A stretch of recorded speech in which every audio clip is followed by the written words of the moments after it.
Damos bienvenida a la visita que está en medio nuestro, a la Iglesia Bíblica Metro. Somos una iglesia, una comunidad de fe que aspiramos a ser bíblicos, a exponer las Escrituras y que las Escrituras sean las que hablen por nosotros. Nosotros simplemente traemos la Escritura, abrimos el libro, explicamos el libro y aplicamos el libro. Y hoy tenemos un tema especial titulado Soy discípulo. Soy discípulo. Y como una introducción a este tema, yo estoy convencido de que Dios es bien claro y bien sencillo. Nosotros somos los que complicamos las cosas. Nosotros somos los que complicamos las cosas. Si nosotros preguntásemos esta pregunta, si nos preguntásemos cuál es la voluntad de Dios para la vida cristiana o para el cristiano, ¿qué contestaríamos a esa pregunta? De nuevo, si nos preguntásemos cuál es la voluntad de Dios para el cristiano o para la vida cristiana, ¿qué contestaríamos a esa pregunta?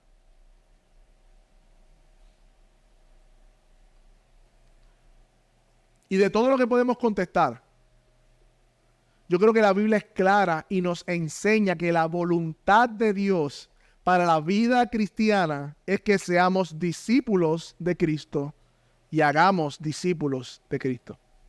En eso se resume la vida cristiana. O sea, mucha gente se pregunta, ¿cuál es el plan de Dios para mi vida? Te lo voy a revelar, y no por hechicería ni por brujería, nada de eso, es porque la Biblia lo dice. El plan de Dios para tu vida es que tú seas un discípulo de Cristo y hagas discípulos de Cristo. Eso es todo. ¿Ves, mi hermano, que nosotros lo complicamos? Pero de nuevo, yo creo que es importante seguir haciéndonos preguntas y debemos preguntarnos entonces, ¿qué es un discípulo? Yo creo que esta pregunta es importante que nos la hagamos hoy. ¿Qué es un discípulo de Cristo? Porque la realidad es, mi hermano, que andamos en un mundo muy peligroso donde las definiciones son bien importantes porque se han querido torcer las definiciones de las cosas. Y en general, si uno pregunta qué es un discípulo, muchos dicen un discípulo es un seguidor. Pero yo creo que a la luz de la Biblia es más que un seguidor. Porque los discípulos de Cristo son en primer lugar creyentes que tienen fe salvífica en Él. Es más que un seguidor porque el discípulo ha sido puesto en una relación íntima con su maestro. Hay una relación de amor entre el discípulo y el maestro, por lo menos lo que vemos en las Escrituras. Y el discípulo no solamente está aprendiendo cosas, sino que adquiere la visión o la cosmovisión de la vida de su maestro. Y esto es bien importante, mi hermano. En otras palabras, y apunte si está anotando, el discípulo renuncia a su forma de ver, interpretar el mundo y adquiere la perspectiva y los valores y las prioridades de su maestro.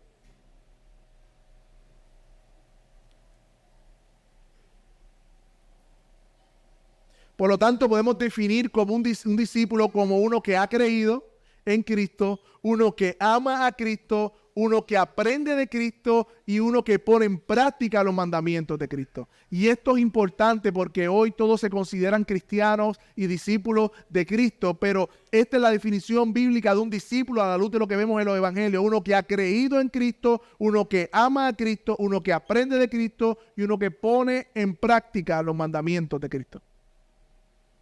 Ahora bien, mi intención ahora es exponer los pasajes que soporten esa idea. Por lo tanto, hoy veremos, mis hermanos, 4 cosas. Aquellos que toman nota, vamos a ver 4 cosas. En primer lugar, la elección del discípulo. En segundo lugar, las características del discípulo. En tercer lugar, la lealtad del discípulo. Y en último lugar, la misión del discípulo. Vayan conmigo a Juan capítulo 15.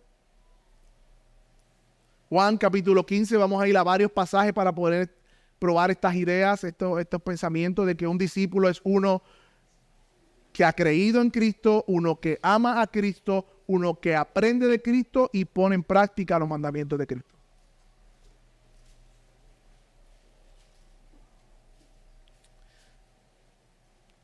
Pero todo esto lo precede un acto de Dios, que es el texto memorizar de esta semana. Vayan conmigo. Juan capítulo 15, 16. Jesús dice a sus discípulos, ustedes no me escogieron a mí, sino que yo los escogí a ustedes y los designé para que vayan y den fruto y su fruto permanezca, para que todo lo que pidan al Padre en mi nombre se los conceda. Mis hermanos, este pasaje se encuentra en el sermón del aposento alto, donde Jesús estaba pasando sus últimos días con sus discípulos. Y Jesús, en su última hora, su última noche, Jesús comienza a hablar de la importancia de permanecer en Él en el capítulo 15, si lo ven rápido. Pero también comienza a hablar de la relación que tendrían ahora con Jesús, que va a partir.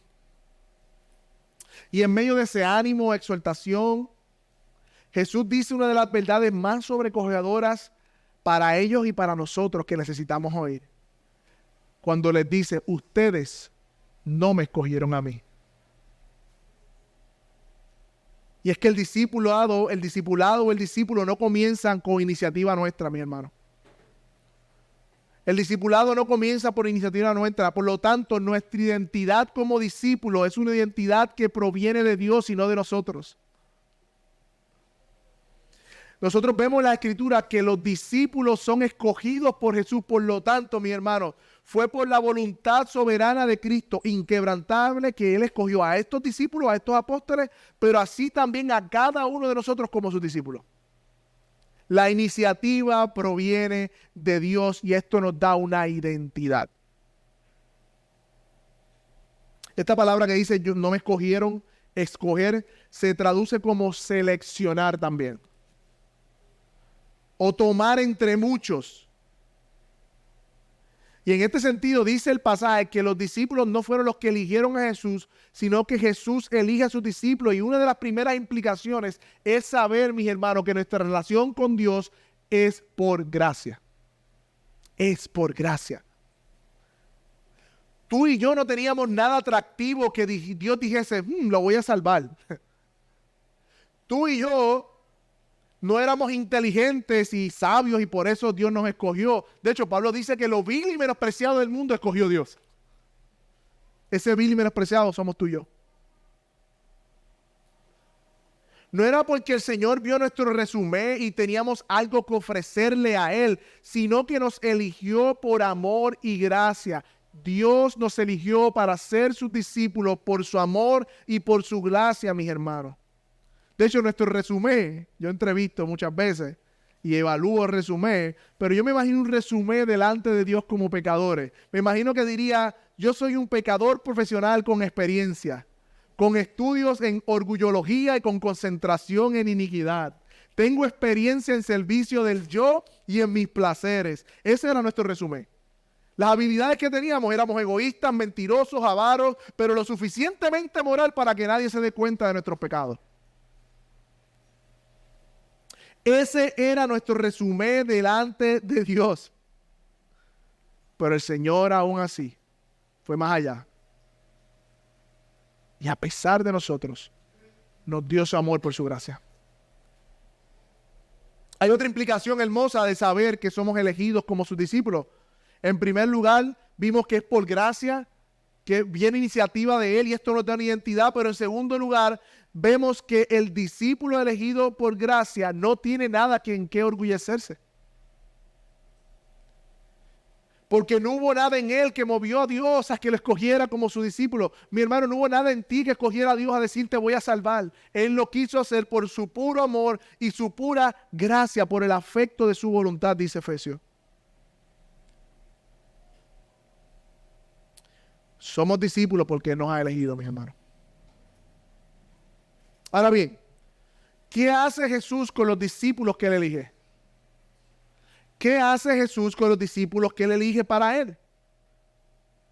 ¿Los deja como los encontró o los transforma? ¿Y cómo los transforma o en qué los transforma? Y en otras palabras, si un discípulo es uno que Dios ha elegido para que siga y ame y obedezca a Cristo, ¿cómo la Biblia entonces describe las características de ese discípulo? Vamos a ver lo que dice la palabra de Dios. En segundo lugar, vamos a ver las características del discípulo. Ya vimos la elección del discípulo, ahora veremos las características del discípulo. Vaya conmigo a Mateo 5, versículos 3 al 9. Y es importante definir las características del discípulo porque vivimos en una sociedad donde, como dije al comienzo, las ideas van cambiando las definiciones y de momento una cosa ya no se define como se supone. Pero nosotros, como estamos basados en las Escrituras, que es la verdad de Dios que no cambia, nuestras definiciones deben emerger y provenir de las Escrituras y no del mundo.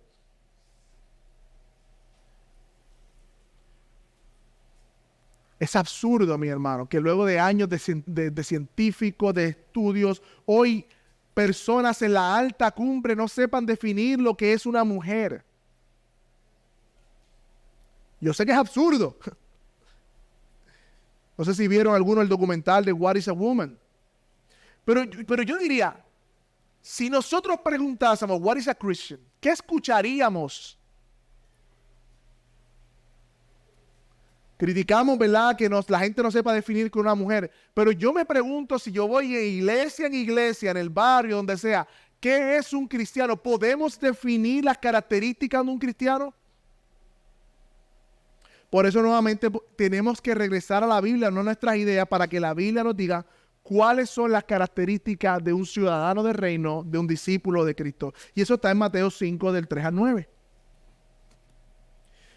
Amigo que nos visita, tú necesitas escuchar esto, porque puede ser que tú estés engañado pensando de alguna manera u otra que eres cristiano porque naciste en una familia cristiana o porque simplemente crees en Dios. La Biblia nos dice que no somos cristianos verdaderamente simplemente porque decimos creer en Dios, sino porque Dios nos haya salvado completamente y haya puesto su Espíritu en nosotros y seamos discípulos de Él, que creamos en Él, que le amemos, que aprendamos de Él y que practiquemos su mandamiento.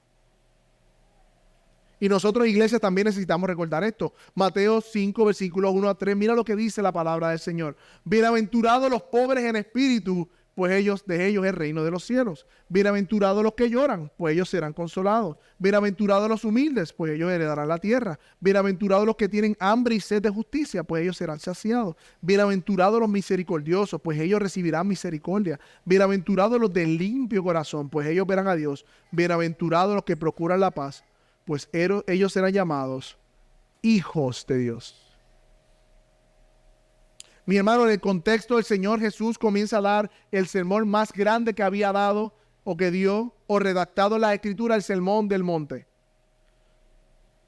Este sermón fue luego de su bautismo y luego de la tentación en el desierto. Y este sermón da inicio a la proclamación del mensaje del reino. Eso está en Mateo 5. Y dura hasta Mateo 7. Son 2 capítulos de sermón que Jesús está predicando, el predicador de predicadores. El predicador de predicadores. Y este sermón, ¿tú sabes cómo inicia? Describiendo a aquellos que son ciudadanos de su reino, a aquellos que son verdaderamente sus discípulos. Eso es lo que hace el sermón, el texto. Eso es lo que hace.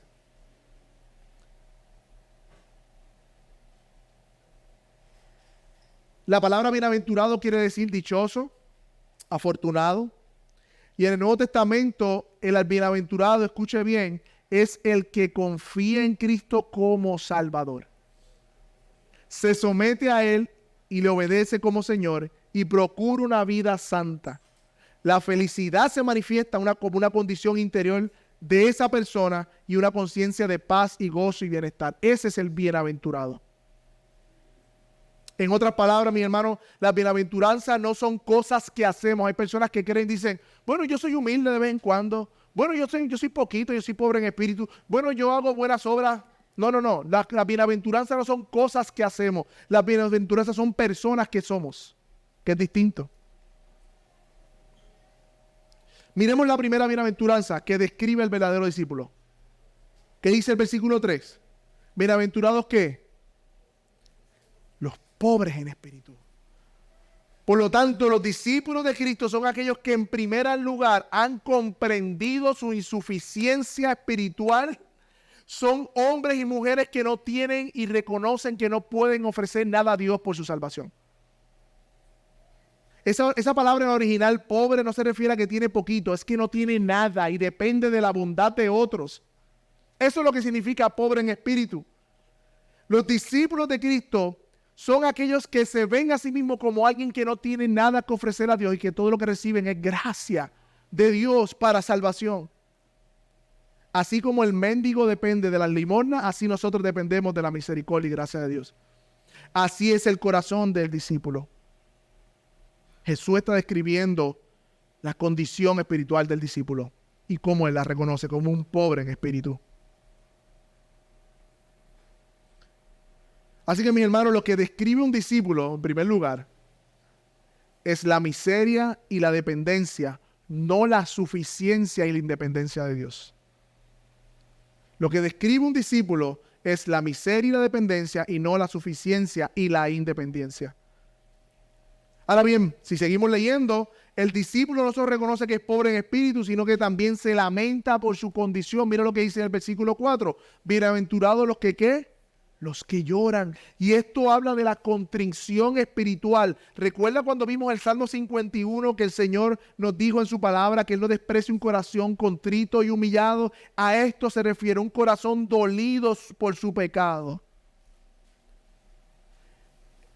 Esta característica del discípulo describe la actitud del espíritu del discípulo que se genera cuando ve que ha pecado contra Dios. Él llora por su pecado. Él se lamenta por su pecado.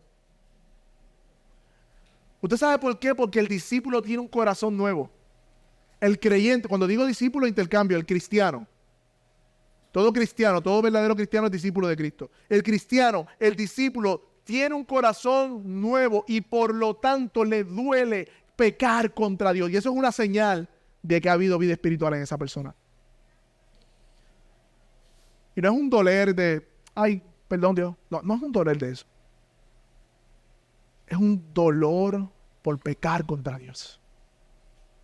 Eso quiere decir que el Espíritu Santo está en esa persona.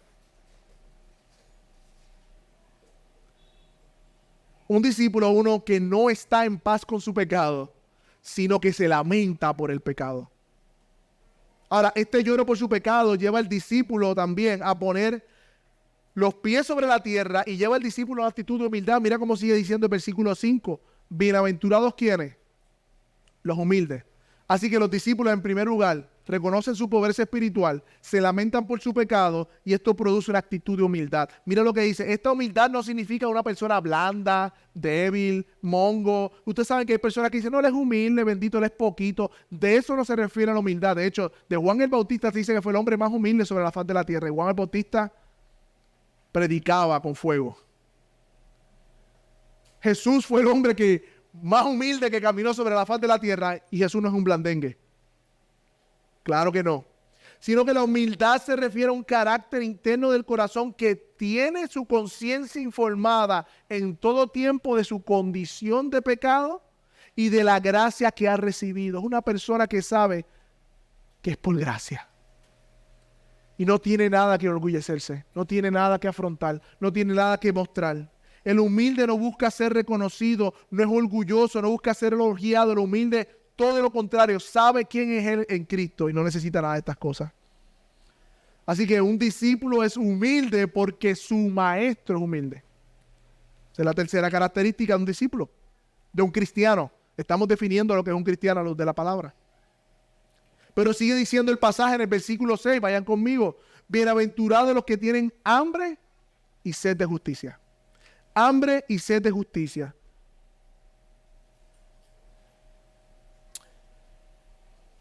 Recuerden que el discípulo ha sido cambiado.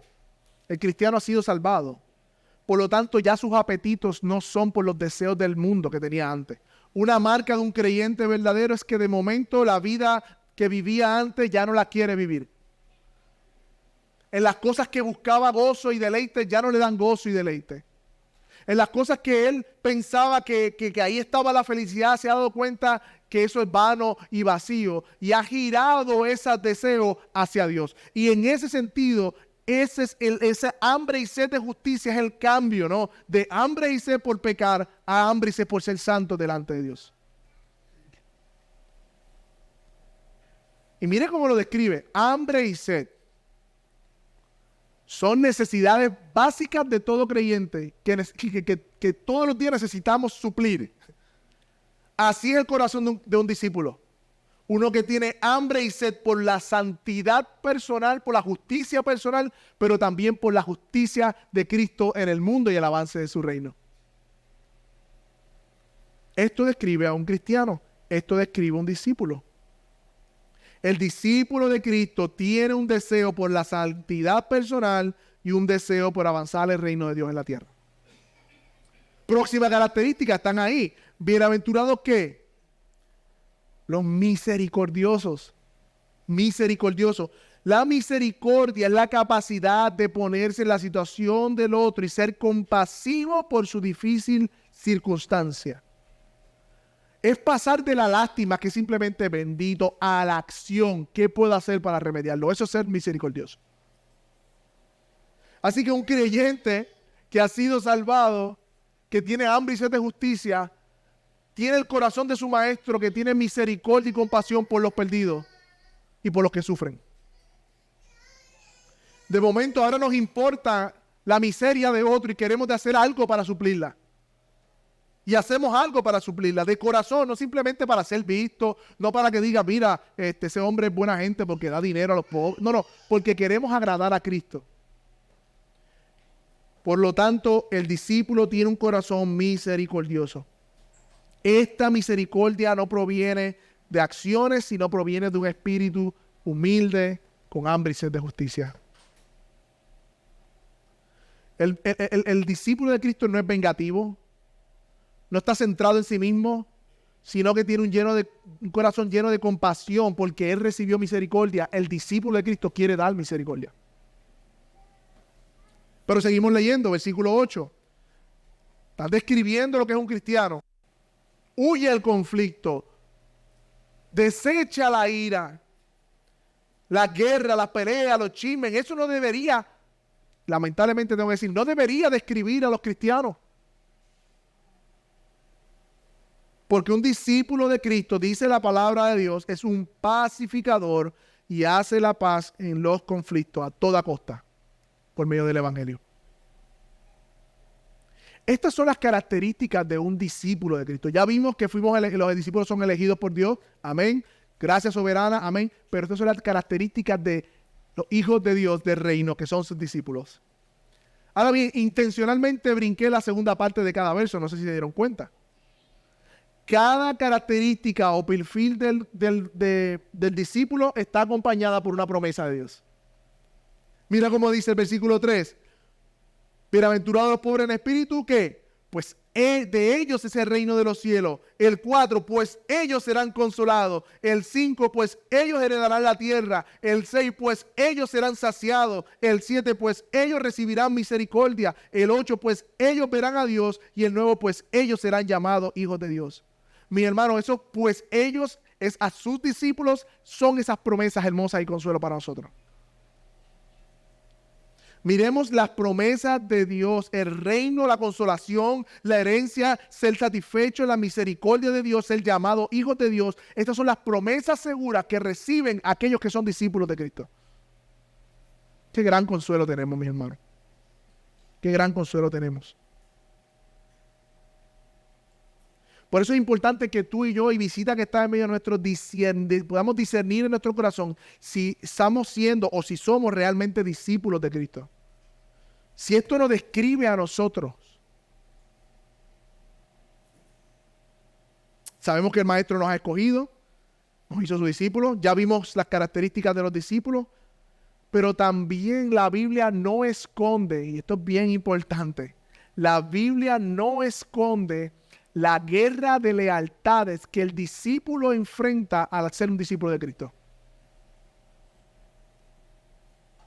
La Biblia no esconde que aquellos que Dios salva por completo seguramente no se perderán, sí, pero enfrentarán tentaciones sobre sus lealtades en la tierra.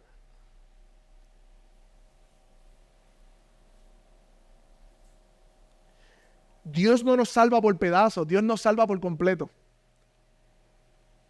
Dios no quiere un domingo de nuestra vida.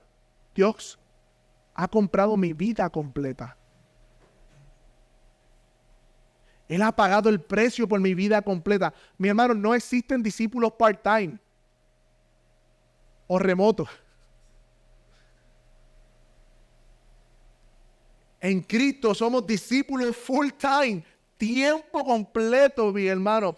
El trabajo de Cristo en nosotros comprende toda nuestra vida, no una parte de nuestra vida.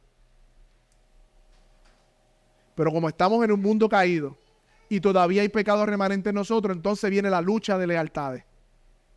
Hemos sido regenerados, sí, pero hay pecado remanente en nosotros. Y cuando vemos en la Biblia, ahora vamos a algunos pasajes claros acerca de esas lealtades y esa guerra, nos encontramos en esa lucha. Por eso vamos a ver en tercer lugar la lealtad del discípulo. Vayan conmigo a Mateo 10, 37 al 39. Mateo 10, 37 al 39.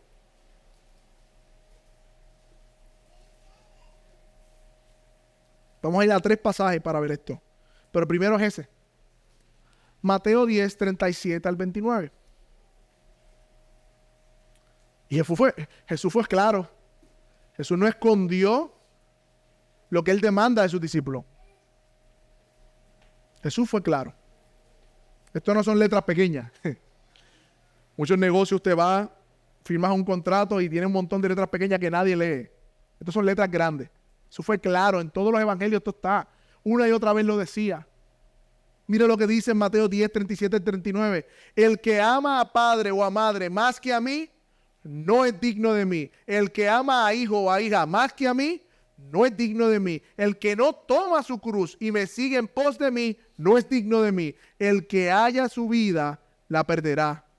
Y el que pierde su vida por causa de mí, la hallará. Mateo 16, 24 al 25. Vaya conmigo. Mateo 16, 24 al 25. Un poquito más adelante. Nuevamente Jesús repite esto.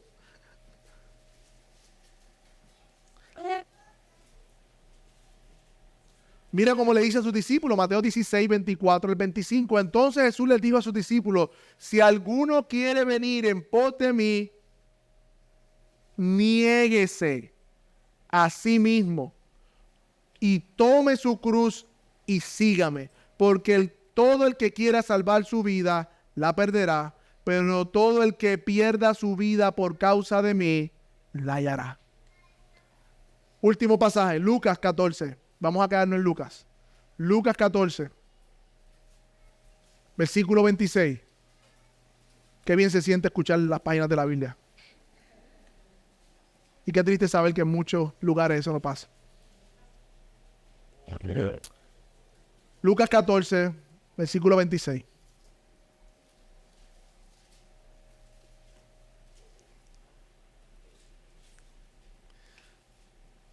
Si alguien viene a mí, dice Jesús, y no aborrece a su padre y a su madre y a su mujer e hijos, a sus hermanos y hermanas y aún hasta su propia vida, ¿qué dice? No puede ser mi discípulo. El que no carga su cruz y me sigue, ¿qué dice? No puede ser mi discípulo. Vayan al versículo 33. Ahí mismo. Así que cualquiera que no renuncie a todas sus posesiones, dice, no puede ser mi discípulo. Yo creo que Jesús fue claro. Hay al menos 3 cosas, 3 lealtades que Cristo demanda de sus discípulos. Y estoy siguiendo de cerca el libro de Discipulado Espiritual de Oswald.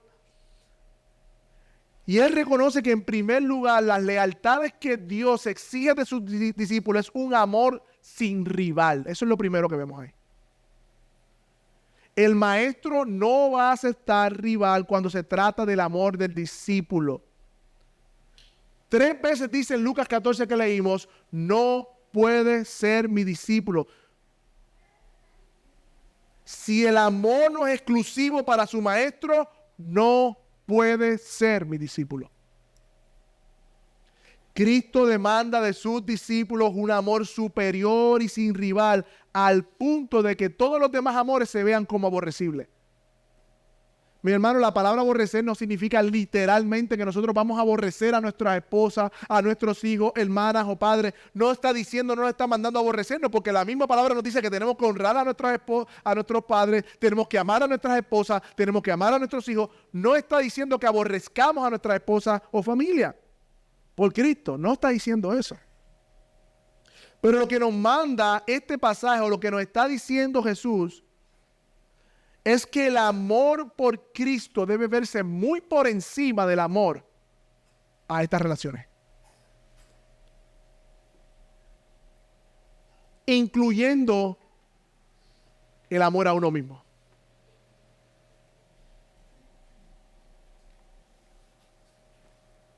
El amor por Cristo debe opacar todos los demás amores. Él no admite rival en el amor que Él demanda. Eso quiere decir que nuestra lealtad está primero con Cristo que nuestra familia. Y quizás nosotros no lo vivamos tan de cerca. En algunos contextos sí. Hay familias que son bien católicas o hay familias que son de cierta religión, pero en otras partes del mundo, tú declararte cristiano, tu familia te abandona. Y posiblemente, he escuchado testimonios de aún en la China comunista, que si a una persona se enteraba, un familiar, que uno se convirtió a Cristo, esa familia tenía el derecho y la potestad, y lo hacían de reportarlo a las autoridades y aún lo exiliaban y lo llevaban a una isla. El amor por Cristo demanda un amor por encima de la familia, un amor por encima de nuestra propia comodidad. Quizás hoy no experimentemos tanto eso, pero en realidad es que de alguna manera u otra, esta sociedad, declararse cristianos, discípulos de Cristo, vamos a experimentar rechazo de alguna otra. Esto también implica que el discípulo tiene la responsabilidad de sí servir a su esposa, de sí servir a su familia, a su papá, honrarlo, pero nunca de tal manera que lo lleve a pecar contra Dios. Si papá, si mamá, si esposa o esposa me pide que haga algo que deshonra a Dios, nuestra lealtad es con Dios. Es con nuestro Maestro. El amor por Cristo también tiene que estar por encima de nosotros mismos, dice el pasaje. Ni siquiera debemos darle valor excesivo, dice el autor, a nuestras propias vidas. Mi hermano, el amor al yo destruye, pero el amor a Cristo enriquece. El mundo nos enseña y nos dice, ámate a ti mismo. ¿Acaso esa no es la canción del mundo? Ámate a ti mismo. Lo importante es que tú te sientas bien. ¿Has escuchado eso? Lo importante es tu felicidad. Primero tú, segundo tú, tercero tú. Tienes que amarte. No, mis hermanos, eso no es lo que la Biblia nos llama a hacer. La Biblia nos manda a amar a Cristo por encima de todas las cosas, y eso incluye por encima de nosotros mismos.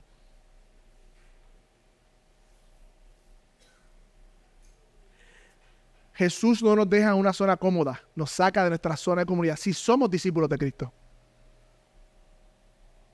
Si somos discípulos de Cristo, vamos a enfrentar incomodidad con los aspectos de este mundo. Cuando no enfrentamos incomodidad con el pecado y con este mundo, es una alerta de que posiblemente estemos nadando con la corriente y no estamos siendo discípulos de Cristo. Porque el discípulo de Cristo va en contra de la corriente de este mundo. Porque el amor es a Cristo y el mundo odia a Cristo. Es imposible amar al mundo y a Dios a la misma vez. Es imposible. Porque el mundo es antagonista contra Dios y contra Cristo. Y lo vemos desde los influencers, la política, desde los artistas. El mundo odia a Cristo. El mundo ama a Dios de manera general. Pero menciónale pecados, arrepentimiento y fe y el evangelio. Hasta ahí. El mundo odia a Cristo. Y el discípulo de Cristo ama a Cristo, por lo tanto va a enfrentar una lucha de lealtades. Y Dios demanda de los cristianos amor completo. Si los discípulos no están preparados para cumplir con esta condición, las palabras son categóricas. No puede ser mi discípulo. No puede ser mi discípulo. Ahora bien, no solamente eso, sino que también en Lucas vemos que ser un discípulo de Cristo no solamente es un amor sin rival para Cristo, sino que tenemos que llevar la cruz continuamente. ¿Lo vieron ahí? Aquel que no cargue su cruz no puede ser mi discípulo. Y quizás no podamos entender desde acá a ciencia cierta todos los aspectos, pero sí podemos saber que la crucifixión era un evento conocido en el contexto que Jesús habló esas palabras. Y la crucifixión era un acto de que todo el mundo sabía que era una muerte agonizante, una muerte vergonzosa. Sabía que era un referente al sufrimiento, al desprecio. Y precisamente Cristo vino al mundo para tomar voluntariamente la cruz, el camino de la cruz. Y nos llama a nosotros como sus discípulos a hacer lo mismo, a seguir sus pisadas. ¿Qué quiere decir tomar la cruz?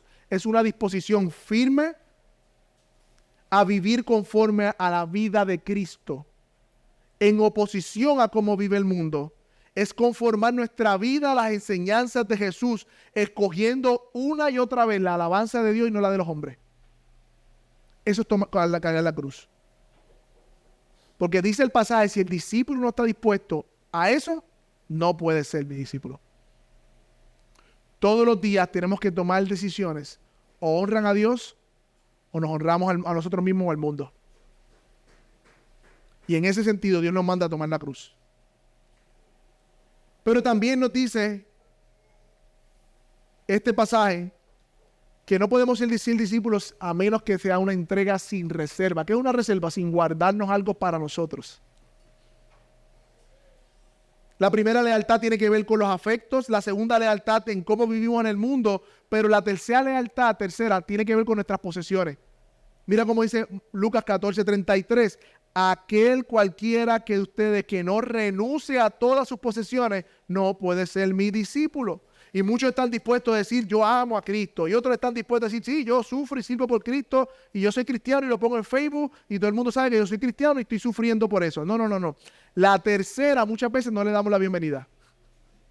Las otras dos estamos ahí, pero la tercera condición o lealtad que Cristo exige de sus discípulos, muchas veces la guardamos a un ladito. La Biblia dice claramente que aquel que no renuncia a todas sus posesiones no puede ser su discípulo.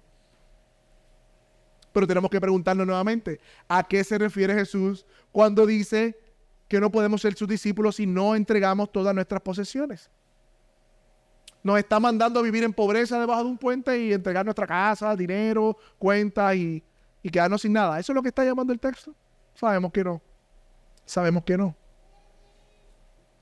Pero sí es un llamado claro de parte de Jesús a estar dispuesta a entregar cualquier cosa si Él nos las pide. Nuestro maestro tiene el derecho último de reclamar todo lo que poseemos o las posiciones que tengamos o los recursos que tenemos para disponer de Él como Él quiera de ellos.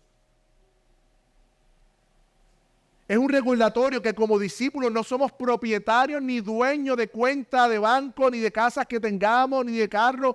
Todo lo que tenemos somos administradores de los bienes de Dios. Y tenemos que recordarnos eso y una otra vez porque nos encanta ser así, mío. Pero claramente las Escrituras dicen en Deuteronomio que Dios es el que da la riqueza. Cuando iban a la tierra, Él le decía, no digas en su corazón, mi trabajo y mi esfuerzo es mi enriquecido, porque Dios es el que te da la habilidad de trabajar y la habilidad de producir riqueza. Todo le pertenece a Dios, incluyendo todo lo que has ganado con tu arduo trabajo. ¿Tú crees que la habilidad de hacer tu trabajo proviene de ti? ¿Tú crees que la habilidad de producir dinero proviene de ti? ¿Usted cree que no tienes todas las facultades porque o es Dios que nos las da? Y mis hermanos, esto es claro. El discípulo tiene que entender que aún sus posesiones no son de Él, son administradas por Él y que el dueño es el maestro. Y si el maestro está pidiendo alguna de ellas, el discípulo debe estar dispuesto a darla. Dice este autor, la manera de actuar con nuestras posesiones y el uso del dinero es un indicio de dónde está nuestro discipulado.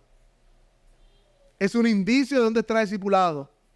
Y él pregunta, el autor, cuando estamos pensando en administrar el dinero, ¿cuál es nuestra actitud?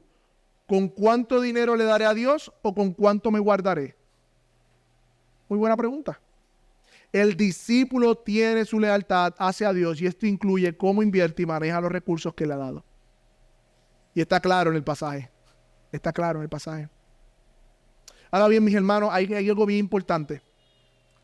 Todas estas lealtades que Dios nos muestra que son parte de lo que nos llama a ser a nosotros como discípulos, Él no tenía que hacerlo, pero Él lo hizo. Él nos dio ejemplo. Cristo nos dio el ejemplo. El Maestro nos ha modelado con su ejemplo cada una de las cosas que Él le exige a sus discípulos. Él no tenía que hacerlo porque les dio, pero como Dios lo hizo, ¿cómo lo hizo? Bueno, Cristo, la segunda persona de la Trinidad, se mostró con un amor sin rival, llevó la propia cruz y se entregó sin reserva. Oh, su amor lo llevó a entregarse en la cruz del Calvario, mis hermanos. Se hizo hombre, se encarnó en la persona de Jesús, cumplió la voluntad del Padre. El amor de Jesús no tuvo rival, aun cuando el diablo le ofreció fama, dinero, poder, gloria. Él rechazó todo esto y estuvo determinado a cumplir la voluntad de Dios, que era mucho más dolorosa que era el camino angosto y difícil, por amor a su Padre y por amor a los escogidos. Jesús, nuestro Maestro, no solo espiritualmente llevó la cruz, sino que la cargó físicamente. Jesús cargó la cruz de manera física. El Hijo de Dios Todopoderoso, el que creó la galaxia, que creó el universo, Él fue crucificado en una cruz. Mi hermano, la cruz romana estaba designada para los criminales más viles de la sociedad. Y el Dios que hizo todas las cosas se dejó clavar en un madero. Por las mismas criaturas que Él creó. Por la misma naturaleza que Él creó. Cuando Dios nos dice que debemos tomar su cruz y seguirle, Él no habla en el vacío, porque Él nos dio ejemplo para que sigamos sus pisadas. De hecho, 2 Corintios 8, 9 dice: porque ya conocen la gracia de Jesucristo, que por amor a vosotros se hizo pobre siendo rico, para que por su pobreza ustedes se fuesen enriquecidos. Jesús estaba en el trono en gloria, y Él dejó a un lado su gloria, su poder, su divinidad y majestad para hacerse pobre, venir como un hombre, siervo, débil, a morir en la cruz del Calvario por ti y por mis pecadores. Qué gran ánimo y consuelo nos da nuestro Maestro, en que las lealtades que nos exige, Él las dio. Él las dio. Finalmente, mis hermanos, los discípulos no solamente son escogidos por Dios, no solamente los discípulos tienen unas características particulares que vimos en la Biblia, no solamente los discípulos van a enfrentar una lucha de lealtades, los discípulos tienen una misión. Y terminamos con esto. Por último lugar, la misión del discípulo. Vayan conmigo a Mateo 28, 18.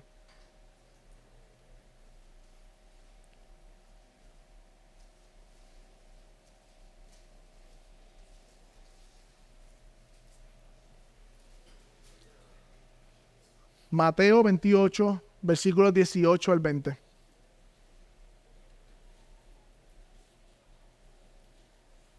Mira lo que dice. Acercándose Jesús les dijo: toda autoridad me ha sido dada en el cielo y en la tierra. Vaya pues y hagan discípulos de todas las naciones, bautizándolos en el nombre del Padre y del Hijo y del Espíritu Santo, enseñándoles a guardar todo lo que les he mandado. Y recuerden, yo estoy con ustedes todos los días hasta el fin del mundo. Hagamos algunas observaciones de este pasaje. En primer lugar, miremos la fuente de autoridad en el versículo 18. Jesús dice: toda autoridad me ha sido dada en el cielo y en la tierra. Antes no la tenía.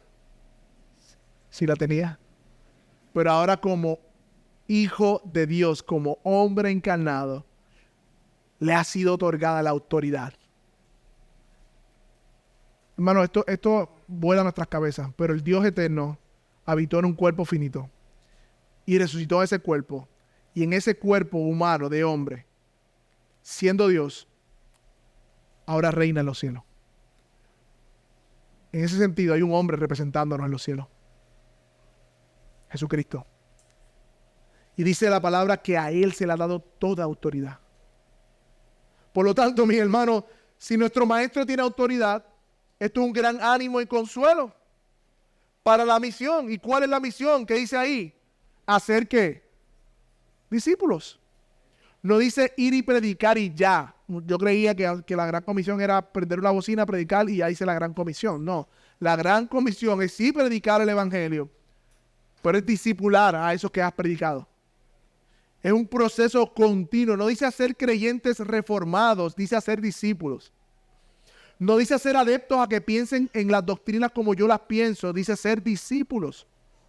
Y aunque en un sentido vamos a tocar las enseñanzas y las doctrinas de la palabra, y tiene que haber unidad, la palabra nos manda a ser discípulos de Cristo. Implica compartir el evangelio de salvación a otros para que ellos tengan a Jesús como maestro, así como nosotros lo tenemos. Ahora bien, dice también cómo es eso, bautizándolos en el nombre del Padre y del Hijo y del Espíritu Santo. Esto implica que estos discípulos se tienen que identificar públicamente con la fe cristiana por medio del bautismo, 1. Y 2, por medio del bautismo también se están uniendo a la iglesia local. Por lo tanto, en un sentido, en este tema de bautizándolo, está el hecho de ser iglesia, como vemos en Hechos. Estos discípulos que vamos a hacer deben pertenecer a una comunidad de creyentes, porque el discipulado es continuo.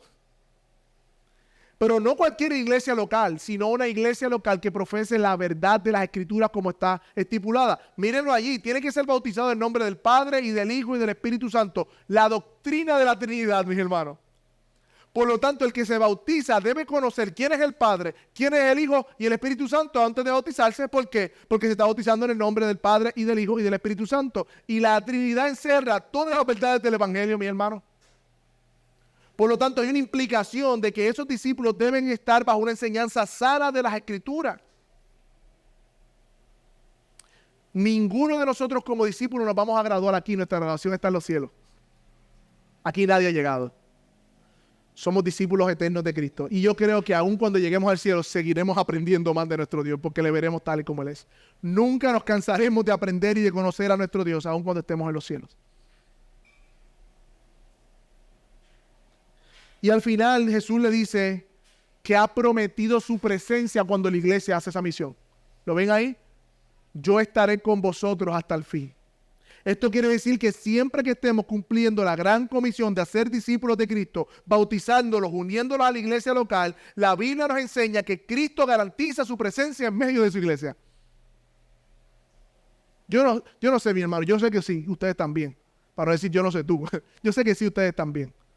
Pero yo quiero que todo lo que hagamos como iglesia, la presencia de Dios esté en medio nuestro. Así como dijo Moisés, sin tu presencia no me muevo. Y mis hermanos, si nosotros estamos haciendo la misión como la palabra de Dios nos manda a hacer, dice la palabra que Él va a estar con nosotros. Yo no quiero moverme de ese lugar. Yo sé que ustedes tampoco quieren como iglesia moverse de ese lugar. Por eso es la importancia de hacer como discípulos que somos llamados a hacer. Ya vimos entonces en cuarto lugar la misión del discípulo. En conclusión, mis hermanos, amigo, visita que está en medio nuestro, persona que está visitándonos, que viene hace un tiempo, la invitación de Dios por medio de su predicación de su palabra no es que veas a Jesús como un personaje histórico, como un buen maestro, como un concepto, como algo bonito y chévere de hacer los domingos, de conocer un poquito más de Dios. No. Dios te llama hoy por medio de su palabra que reconozca que tú eres un mendigo espiritual. Quizás viniste de camino y una de esas luces viste a alguien pidiendo dinero. Ese eres tú espiritualmente. Ese eres tú espiritualmente. Tú no tienes nada que ofrecer a Dios. Tus obras no son nada delante de Dios. Oh, pero el Señor ha diseñado este tiempo y momento para traer salvación en tu vida. Reconoce que eres un mendigo espiritual y recibe por gracia la salvación de Dios. Cree en su promesa, llora por tu pecado, sé humilde y recibe como un regalo la gracia y salvación, amigo que está aquí. Y a los miembros creyentes de Iglesia Bíblica Mentor, yo creo que esto es un llamado para nosotros revisar tanto las características como las lealtades y como la misión, entendiendo que hemos sido elegidos para ser discípulos. ¿Dónde estamos nosotros ahí?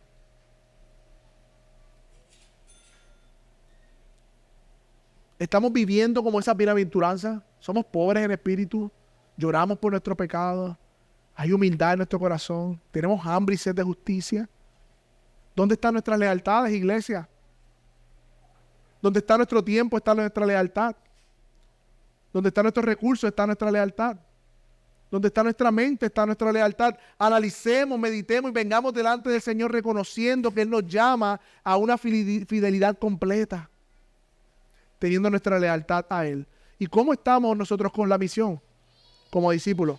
Ahora Dios va a proveer por medio de los grupos en comunidad y por medio de lo que la iglesia va a estar haciendo, contexto para continuar la gran comisión. ¿Qué haremos? ¿Participaremos o nos desentenderemos de la misión? Yo creo que Dios nos ha puesto delante de nosotros la bendición de poder cumplir su voluntad. Y Él ha prometido su presencia para aquellos que están en su voluntad. Quiera que Dios, que la palabra de Dios cobre vida en nuestras voluntades y deseos para ser discípulos. Porque yo soy, y yo sé que usted es, un discípulo de Cristo. ¿Qué tal si oramos al Señor?